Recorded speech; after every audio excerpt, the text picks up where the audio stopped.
그래서 은행별 현행 주택담보대출 최저 만기가 지금 KB국민이 35, 신한이 35, 우리가 35, NH농협이 33인데 하나가 40년으로 21일 오늘 변경을 한다고 합니다. 네. 자, 여러분들 이게 어떤 효과가 있을까요? 자, 여러분들 이게 어떤 효과가 있을까요? 자, DSR 규제 완화 같은 효과가 어떤 효과가 있을까요? 그다지 효과는 적습니다. 저는 그렇게 생각하고요. 왜 그렇냐면 실질적으로 LTV가 80%까지 증가하는 거, 뭐 DSR 더 누리는 거, 그거는요 이제는 1주택자 또는 무주택자에 한해서입니다. 그들만 대출이 더 되기 때문에 같은 게 서울 같은 경우는 15억 이상이 전혀 대출이 안 되죠. 15억 이상은요 주담대가 원천 차단됩니다. 그래서 사금융권을 이용할 수밖에 없다는 겁니다. 아니 사업자 대출 그런 거밖에 안 된다는 거예요. 어쩔 수 없죠. 자, 그런데 1주택자 또는 무주택자에 한해서 LTV 한도 80% 늘려준다? 무주택자 한해서 LTV 한도 80% 늘려준다. 그러면 뭐가 달라집니까? 무주택자가 과연 지금까지 관망했는데 갑자기 집을 살 그런 생각을 할까요? 할까요? 글쎄요. 저는 그렇게까지 할 수 있을 거라고 생각을 하지 않습니다. 자, 무주택자가 이때까지 상승장을 견뎠는데 이제 하락이 왔는데 과연 집값을 더 상승한다고 베팅하는 집을 살 수가 있냐 이 말입니다. 그래서 이거는 크게 의미는 없을 것 같아요. 제 생각은요. 네, 의미는 없기 때문에 그냥 흘려 들어도 될 것 같습니다. 결국은 기준금리 인상에서 기준금리 인상발, 즉 시중금리가 인상이 될 건데 거기에 따라서 전세자금 대출 금리가 상승하면서 이 전세자금 대출을 받으려고 하는 수요를 억제기 때문에 전세가를 고공행진하는 것을 이제 그 수요가 뒷받침되면서 더 큰 상승이 있지 않았습니까? 뭐 계약갱신 청구권도 마찬가지긴 한데, 근데 이제 높은 전세가를 받아줄 사람들이 점점 줄어든다는 겁니다. 자, 매매는 가수요가 붙는 시장이라고 말씀드렸죠. 실거주가 아닌 이 투자적 수요, 그리고 투기적 수요가 붙기 때문에 가수요라는 것이 생길 수밖에 없는 겁니다. 그래서 수요는 매매의 경우는 상대적인 거예요. 상대적. 이 수요가 어떨 때 보면 똑같은 절대적인 수치가 똑같은데도 불구하고 어쩔 때는 높고 어쩔 때는 낮은 게 될 수 있다는 겁니다. 자, 지난 5년 동안요. 서울의 수요 같은 경우는 기존의 서울의 인구수로만 했을 때 그 수요보다 훨씬 더 높은 수요가 붙었던 거예요. 왜 그렇습니까? 그게 바로 투자적 수요. 서울에 거주하지 않는 수도권뿐만 아니고 전국적 지역에서 돈 좀 벌었다 라고 하는 사람들이 모두 서울로 달려와서 부동산을 사갔다라는 말인 겁니다. 그러니까 많이 올랐던 이유고, 그래서 그 수요가 상대적이었던 거예요. 상대적으로. 자, 그래서 그 수요는 제가 방금 말씀드린 건 그거예요. 아파트에서 아파트 공급을 할 때 적정 수요량을 따지잖아요. 근데 그 적정 수요량은요, 뭐 인구수 곱하기 0.04를 한다고 하지만은 실질적으로 서울에 있는 인구보다 경기도권의 인구까지 같이 생각을 해야 하기 때문에 실질적인 서울의 수요는 더 높을 수 있다는 겁니다. 그래서 공급도 마찬가지로 매매 시장에서는요, 공급도 상대적이고 수요도 상대적인데 다만 전세 시장에서는요, 공급과 매매가 절대적이죠. 절대적 수치이기 때문에 이걸 보고 예측을 할 수 있다는 겁니다. 자, 그렇다면 제가 방금 말씀드린 대로 전세자금 대출이 옥죄어져서 전세금을 높게 줄 만한 그 수요가 줄어든다. 실제로 감소하지 않습니까? 그러면 어떻게 되겠습니까? 당연히 수요 공급 곡선의 원리에 의해서 가격은 하락할 수밖에 없는 겁니다. 없는 거예요. 자, 물 좀 먹게요. 자, 별빛님께서 공유기에서 멀리 있어도 화질이 나빠져요 이렇게 말씀해 주셨고요. 햅시와님 반갑습니다. 자, 누가 소도시 소액 투자로 거제 아파트 말하는데 저는 아니라고 봐요. 투자자가 많이 진입했으나 실거주가 받쳐주지 않고 전세가율이 낮아 추후 빠져나오기 쉽지 않을 것 같은데 준생님은 어떻게 보시죠? 정확하게 제가 그렇게 계속 말씀드리고 있는 겁니다.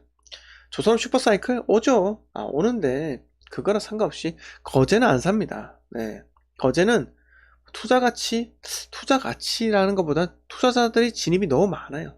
너무 많아요. 그래서 제 생각은요, 그런 거제에 투자하는 것보다는 그냥, 같은 조선소가 있는, 어디요? 울산에 투자를 하세요. 그게 다 낫습니다.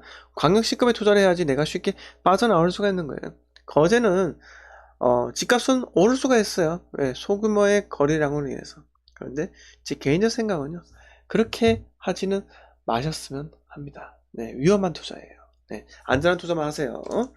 자, 치킨님께서 선생님 3기 신도시랑 윤정부 수도권 120, 150만 호 공급하면 경기도는 계속해서 더 하락하지 않을까요? 그러나 앞으로 몇 년 동안은 경기도 투자는 위험할까요? 네, 그게 경기도 기존 아파트, 즉 제가 말씀드리는 게 사치제냐, 일반 제야냐, 요 차이인 거예요. 사치제냐, 일반 제야냐. 네, 사치제 같은 경우는 강남 재건축입니다. 분당 마찬가지 분당 재건축. 네, 뭐 붓들마 아닌가, 보들마 뭐죠? 네, 붓들인지 보들인지 제가 눈이 안 보여서 붓인지 보신지 잘 안 보이더라고요. 아무튼 그런 쪽은 사치제 편입할 확률이 매우 높아요. 강남 상구 포함해서. 네, 자 그런데 그런데 일산, 경기도 일산의 재건축 이게 사치제일까요? 일반제일까요? 당연히 일반제입니다. 일반제예요. 왜?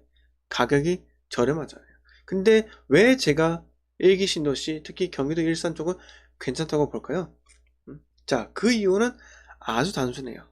사업성이 훌륭하고 가격이 저렴하기 때문입니다. 그리고 지표가 되는 아파트 어디입니까? 어디예요? 킨텍스. 네, 일산 같은 경우는. 자, 일산 킨텍스에 여기 있죠? 여기 밑에. 네. 이게 왜 흑색으로 보이죠? 자, 3월 29일 16억 5,500이 거래됐습니다. 뭐 가격이 떨어지진 않았죠? 떨어지지 않았죠? 네. 뭐 어차피 일산의 공급 물량을 보면요. 일산의 공급 물량. 네.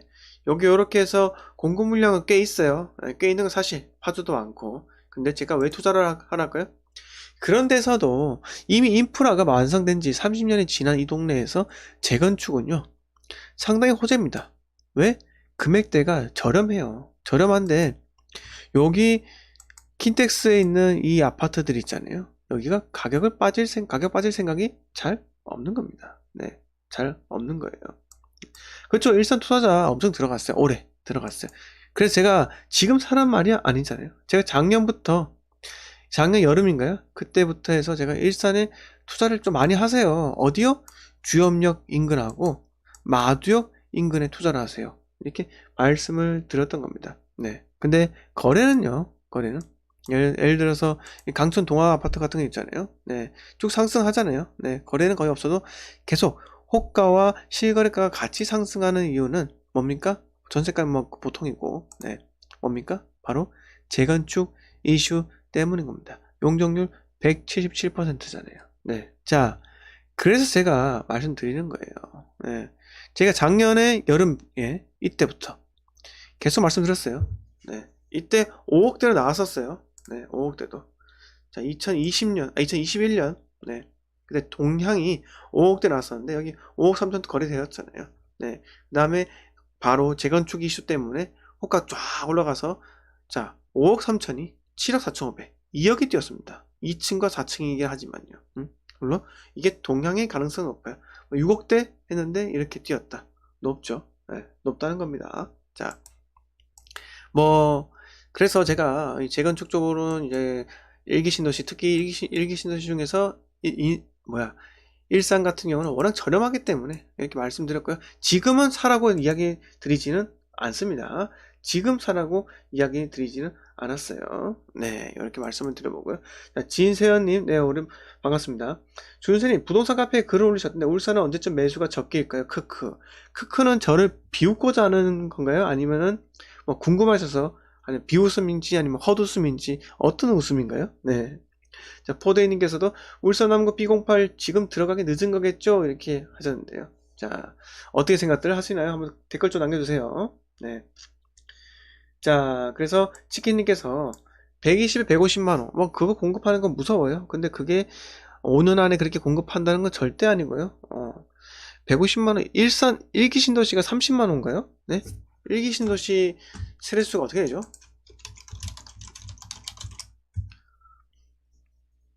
1기 신도시가, 자, 1기 신도시, 1기 신도시, 죄송합니다. 자, 1기 신도시가 29만 2천 가구, 39만 가구잖아요. 1기 신도시 5배?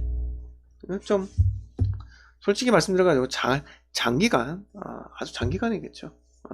그래서, 경기도권에서도 이 3기 신도시가 들어선다. 고양 창릉 같은 경우도 엄청나게 입지가 좋아요. 그런데, 제 생각은 그래요. 재건축은 괜찮아요. 가격이 싼 재건축. 네. 그런데 애매모호한 것도 있죠. 준신축 아파트 또는 20년, 21년 된 아파트들, 20년 초반생들, 그런 아파트는 위험해요. 그런 아파트는 수요가 쫙 빠진다는 거죠. 하지만 30년이 넘은 아파트는요, 재건축이 단계마다 진행될수록 가격 상승으로 갈 거라 이겁니다. 네. 특히 조정 대상 지역인 경우에는 재건축의 입주권이 전매 제한에 그런 딱히 그게 없죠. 하지만 투기과열지구에서는요, 이 조합이 설립되고 나서 재건축의 입주권이 제한이 됩니다. 네, 거래가 제한되죠. 네. 자, 보시면은 투기과열지구 재건축 입주권, 네, 뭐라고 해야죠? 전매. 자, 나오죠? 투기과열지구 내 재개발 재건축 입주권 전매 제한과 예외사항 정리. 자, 여기 보시면은 조정지역에서는 조합원 입주권 전매 제한이 해당이 안 됩니다. 이렇게 나오고요. 자, 사업시행 인가 신청 시점. 네, 2018년 1월 24일 이전에 사업시행 인가 신청한 지역은 해당 사항이 없음. 이렇게 이야기했고, 투기과열지구에서만 해당이 됩니다. 이게 재개발인 거고, 자, 재건축의 경우 조합 설립 인가 후에부터 소유권 등기 이전까지 이게 재건축이고요. 그 다음에 재개발 같은 경우는요, 관리처분 인가부터 소유권 등기 이전까지 이렇게 전매가 제한이 됩니다. 네, 그걸 한번 참고하시면 될 것 같아요. 네. 자, 말씀 한번 들어볼까요? 자, SK님께서 일산은 교통이 불편해서 비추고요, 일자리도 없어요 라고 하시는데, 자, SK님, 글쎄요. 일산 교통은 불편하겠죠. 서울보다 당연히 불편해요. 일자리가 없다? 일자리가 조금씩 증가를 하고 있는 건 사실입니다. 네, 그런데 일산의 인프라가 완성된 지 30년이에요. 30년이에요. 자, 그런데 일산에서 태어나서 거주를 해서 결혼까지 하는 사람들이 많다는 거예요. 그러면 어떤 현상이 발생할까요? 신축에 대한 간절한 수요가 발생합니다. 그 신축에 대한 간절한 수요가 바로 킨텍스 쪽 아파트의 가격이 증명이 된다고요. 그리고 일산은요, GTX가 가장 먼저 오픈할 겁니다. 그러니까 일산을 주목해 볼 필요가 있다는 겁니다. 네.